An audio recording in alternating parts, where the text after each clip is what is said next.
राष्ट्र को मजबूत बनाना हो तो उसे तुष्टीकरण और विभाजनकारी राजनीति से ऊपर उठना होगा। और इसी सोच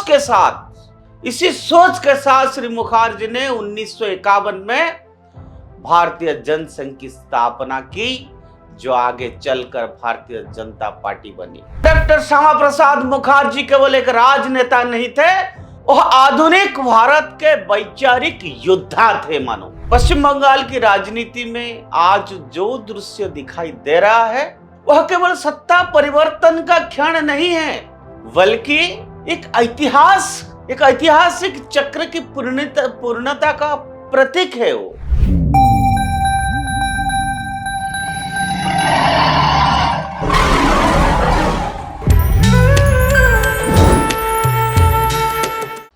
नमस्कार मित्रों, उदय इंडिया डिजिटल में आप सबका बहुत बहुत स्वागत है। मैं हूं दीपक कुमार रथ। आज भारतीयता का शंखनाद में कुछ ऐसे भावुक वाली पल का विषय आपके सामने रखूंगा कि श्यामा प्रसाद मुखर्जी, जिनका आइडियोलॉजी, इसको विचारधारा कहते हैं, जो आज भाजपा लेके आगे चल रहा है, ऐसे श्यामा प्रसाद मुखर्जी जिन्होंने बंगाल में जन्म लिए थे और पूरे भारत में घूमे थे, और इस विचारधारा को आगे बढ़ाने के लिए जिनका सबसे अग्रणी भूमिका रही है, ऐसे व्यक्ति को आज इस देश की करोड़ों कार्यकर्ता याद कर रहा है। उनका समर्पण, त्याग, तपस्या और बलिदान आज मानो की रंग लाए है पश्चिम बंगाल की राजनीति में आज जो दृश्य दिखाई दे रहा है वह केवल सत्ता परिवर्तन का क्षण नहीं है, बल्कि एक ऐतिहासिक चक्र की पूर्णता का प्रतीक है। वो भारतीय जनता पार्टी ने पहली बार बंगाल में आज अपनी सरकार बनाया। उस वैचारिक संघर्ष को राजनीतिक विजय में बदल दिया, जिसकी नींव दशकों पहले डॉक्टर श्यामा प्रसाद मुखर्जी ने रखी थी। प्रधानमंत्री नरेंद्र मोदी ने इस अवसर पर डॉक्टर मुखर्जी को याद करते हुए जिस भावनात्मक स्वर में उसे राष्ट्रवाद की जीत बताया, वह केवल एक राजनीतिक बयान नहीं था, बल्कि हम कह सकते हैं वो उस विचारधारा का सम्मान था जिसने एक देश, एक विधान, एक निशान का सपना देखा था। आज शुभेंदु अधिकारी के मुख्यमंत्री पद की शपथ के साथ बंगाल की राजनीति में एक नया युग का प्रारंभ हुआ है। और डॉक्टर श्यामा प्रसाद मुखर्जी केवल एक राजनेता नहीं थे, वह आधुनिक भारत के वैचारिक योद्धा थे। मानो 1901 में कोलकाता में जन्मे श्यामा प्रसाद मुखर्जी एक अत्यंत मेधावी छात्र थे। उन्होंने बहुत कम उम्र में शिक्षा और प्रशासन के क्षेत्र में अपना पहचान बना ली थी। वह कलकत्ता विश्वविद्यालय के सबसे युवा कुलपति बने, लेकिन उनका जीवन केवल एकेडमिक उपलब्धियों तक सीमित नहीं रहा।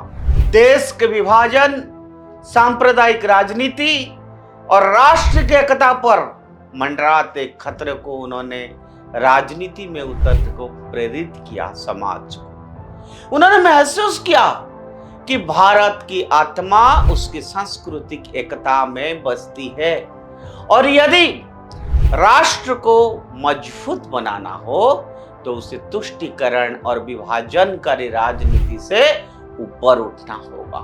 और इसी सोच के साथ श्री मुखर्जी ने 1951 में भारतीय जनसंघ की स्थापना की, जो आगे चलकर भारतीय जनता पार्टी बनी। डॉक्टर श्यामा प्रसाद मुखर्जी का स्पष्ट मानना था कि भारत को अलग अलग पहचान और विशेष प्रावधानों में बांटकर नहीं, बल्कि एक समान राष्ट्र चेतना के आधार पर चलाया जाना चाहिए। और इसीलिए उन्होंने जम्मू कश्मीर में लागू अनुच्छेद 370 का सबसे मुखर विरोध किया था। उनका क्या नारा था?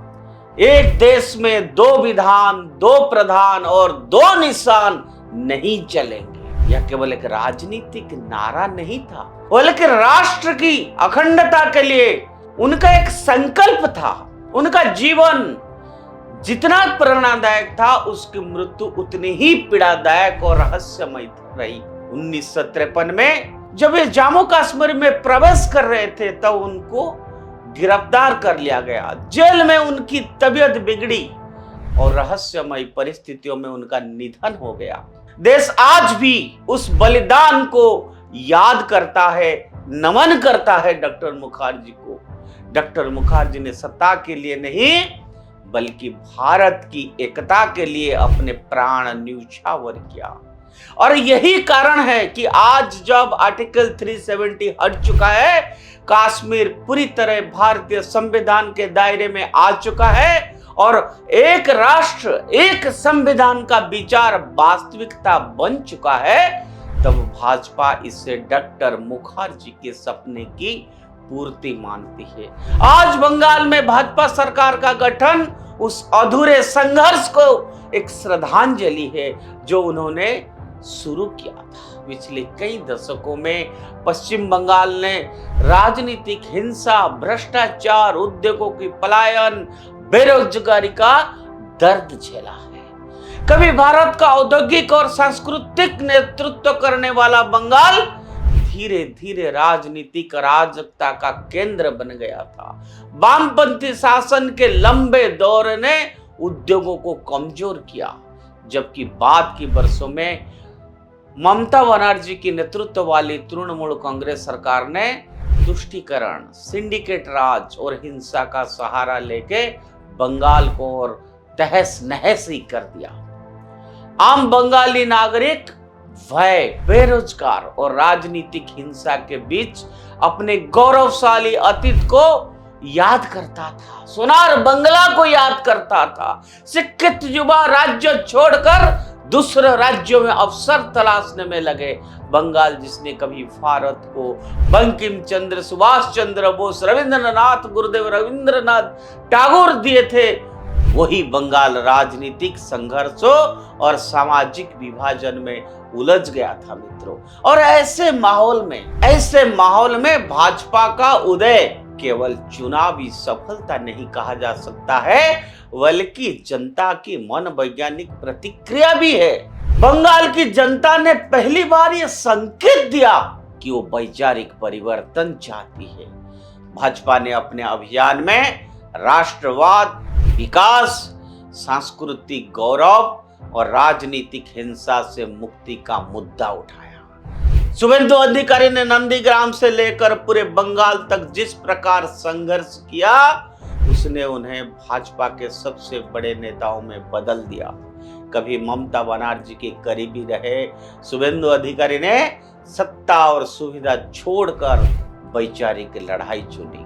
आज उनका मुख्यमंत्री बनना केवल व्यक्तिगत उपलब्ध नहीं है मित्रों, बल्कि उस राजनीतिक संघर्ष का परिणाम है वर्षों से, जिसने बंगाल की राजनीति की दिशा बदल डाली। मैं कहूं कि भारतीय भाजपा के समर्थकों के लिए यह क्षण इसलिए भी भावुक है क्योंकि वो उसे डॉक्टर श्यामा प्रसाद मुखर्जी की आत्मा की शांति से जोड़कर देख रहे हैं। जिस बंगाल की धरती पर उन्होंने जनसंघ की वैचारिक नींव रखी थी, आज उसी बंगाल में भाजपा का शासन स्थापित हुआ।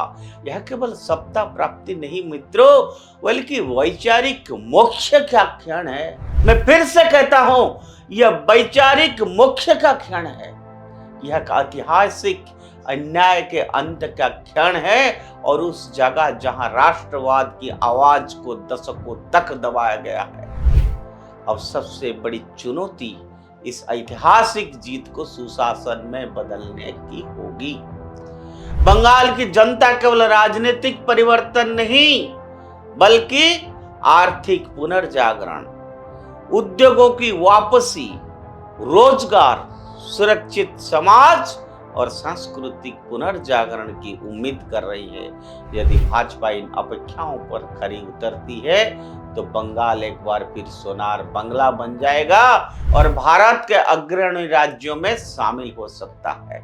और तब यह कहा जाएगा कि डॉक्टर श्यामा प्रसाद मुखर्जी का सपना केवल विचार नहीं रहा बल्कि वास्तविकता में बन गया। आज के लिए एक भारत, आज 9 मई है, एक गौरवशाली दिवस है भारत के लिए।